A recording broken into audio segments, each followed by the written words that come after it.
Welcome to Watch Mojo, and today we're going to be counting down our picks for the horror movie moments that left our collective jaws on the floor and had us reaching for the rewind button. You hang up on me again, I'll gut you like a fish, understand? Number 10, The Restaurant, The Invisible Man. The Invisible Man reimagining from 2020 did a lot of things right when it came to updating a classic horror story. Themes of gaslighting, manipulation, and domestic violence were all fair game here, and the execution of these themes almost certainly came to a head during the restaurant scene. I need that strength in my life right now. And I need you to believe what I'm about to tell you. Here, a troubled and tormented Cecilia is attempting to confide in her sister Emily in a busy public location. There's a disturbing parallel between the efforts some victims put into distancing themselves from their abuser and the goals Cecilia has for this meeting. I found something that can prove what I'm experiencing, that can prove that Adrian is stalking me. Then, Cecilia's ex, Adrian, who's now invisible, strikes with shocking and sudden violence and attacks Emily. It's a moment that makes the audience, and us, jump with shock and fear. Number 9, The Crawlers Appear, The Descent. There's a lot of slow build within 2005's The Descent. Okay, move, now!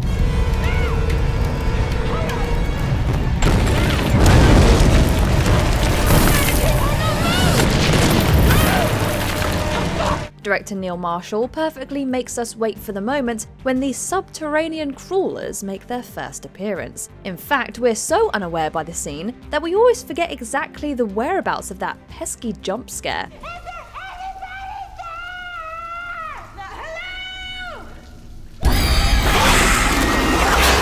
This speaks volumes to how well Marshall writes his characters, how much we care about what happens to them, and how they will, hopefully, make it out alive. Don't get us wrong, the crawlers are absolutely badass, but The Descent honestly would have been great simply working as a claustrophobic underground thriller.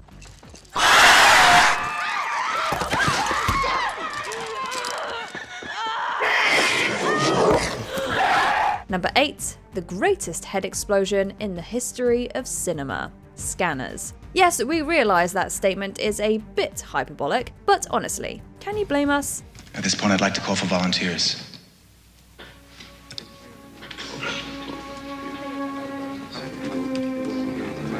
Anyone, doesn't matter. Everyone of a certain age remembers where they were the first time this groundbreaking effect from David Cronenberg's scanners assaulted their eyeballs. It's a scene that not only sets up the universe of these scanners and their telekinetic strengths, but also succeeds to further the special effects medium as a whole. Yes, I have something. Do I have to close my eyes? It doesn't matter. All right, yes, I have something. Michael Ironside's Daryl Revick is a villain for the ages, a malevolent force that's out to be the top scanner, at any cost. His powers are so great, in fact, that he's able to mentally punish a fellow scanner with such intensity that the latter's head explodes with a velocity that needs to be seen to be believed. I want you to come with me. I didn't do anything. I said I want you to come with me. Number 7, Death Wears Red. Don't Look Now. Let him not go! Fetch him!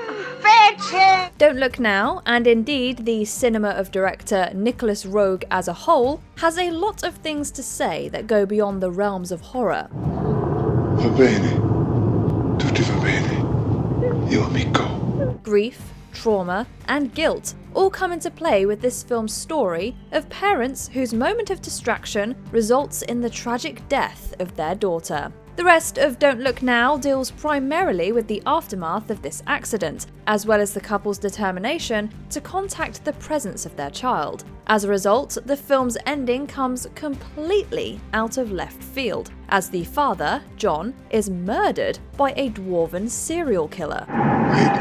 Wait.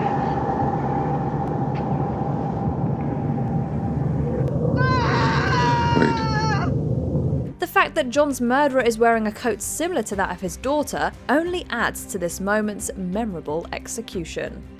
Number 6. Marty in the mirror. Poltergeist. I'm gonna go get something to eat. 1982's Poltergeist, for many, serves as a great entryway into the world of horror. It's frightening and tense, but not quite graphic enough to traumatize younger kids seeking to dip their toes into some heavier stuff. Well, perhaps with one exception.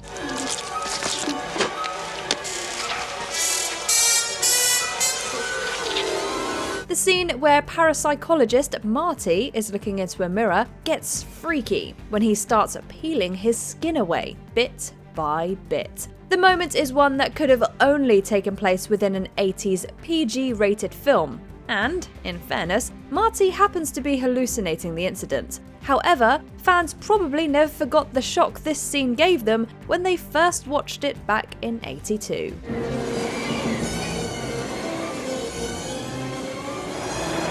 What is it? What is it?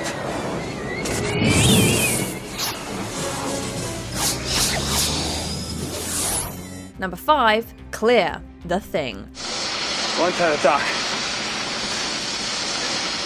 Get him in here. And bring the others.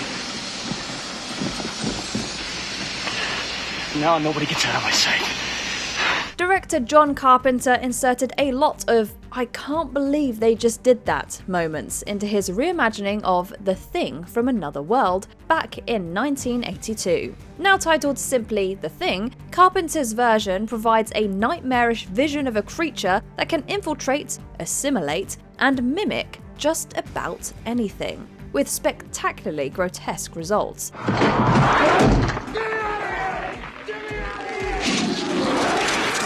The blood test scene does a great job at showcasing how subtlety covert this thing can be while hiding. Additionally, the scene where using a defibrillator goes horribly wrong has entered the annals of movie-making history. Clear!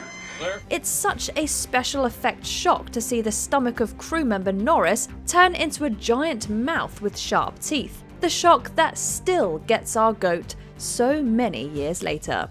Number 4. No Good Deed. The Mist. We gave it a good shot.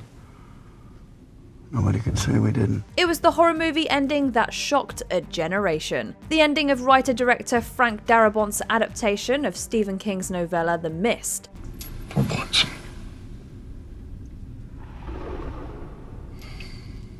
There's 5 of us. King's original work didn't choose to go the downer ending route, but Darabont, with author's blessing, decided to go full 1970s with this one. That decade saw many American films choosing to present more realistic and not necessarily satisfying endings to their stories, and The Mist is definitely cut from that cloth. How else could it justify the decision to have Thomas Jane's David commit an act of murderous mercy in a car, only for help to arrive moments later? It's a shock that continues to reverberate throughout horror fandom, and it probably always will.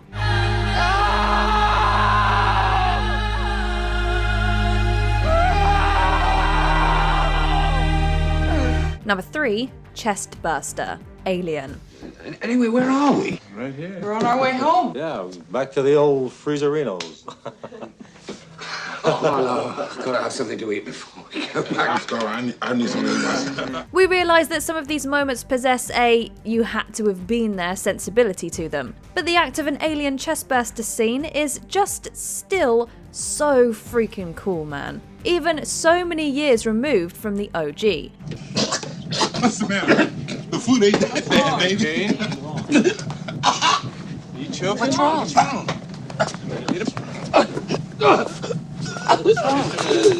What? Veronica Cartwright's shocked expression and reaction just sort of says it all, really. She was not ready for what was about to happen to her co-star John Hurt, and neither was the audience.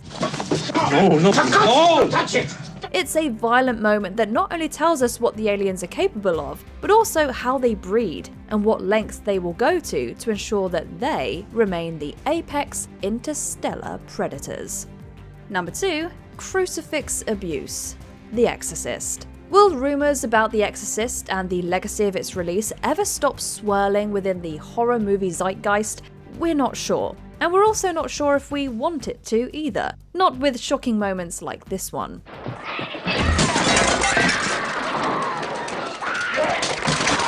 Horror cinema wasn't exactly too far removed from the atomic age creature features of the 1950s when The Exorcist was released in 1973. Audiences frankly had a difficult time accepting the level of blasphemous violence on display here, particularly involving such a young actor. The image of Regan McNeil burying a crucifix deep within her body in such a visceral and bloody fashion is upsetting to some, evil to others, and thoroughly important to horror cinema's progression as an art form. You know what she did? Before we unveil our top pick, here are a few honourable mentions. The death of Casey Becker. Scream. Brutal and unexpected.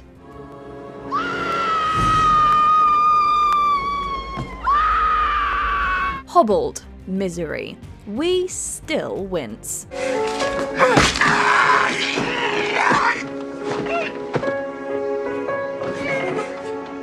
God, I love you.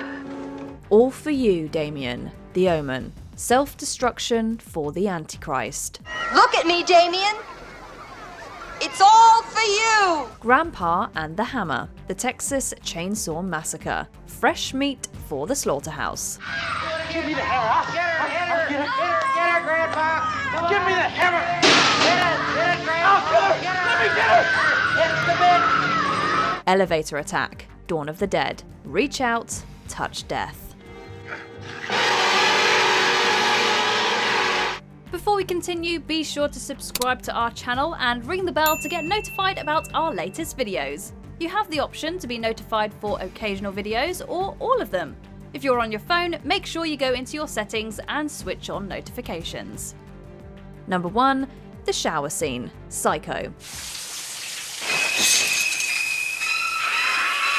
Alfred Hitchcock's reputation as the master of suspense is definitely well earned, as evidenced by the fact that movies like Psycho continue to top lists like this one. Hitchcock managed to influence many young filmmakers in the wake of this film's bait-and-switch shower murder of Marion Crane. The shower scene's setup, execution, and legacy was as such that Hitch and Psycho would go on to inspire not only Italy's giallo cycle of murder mysteries, but even the American slasher movie. Furthermore, the scene serves as a turning point in the film, a shocking death of a character we've been following up until this point, and the beginning of Psycho's second half. It's timeless stuff.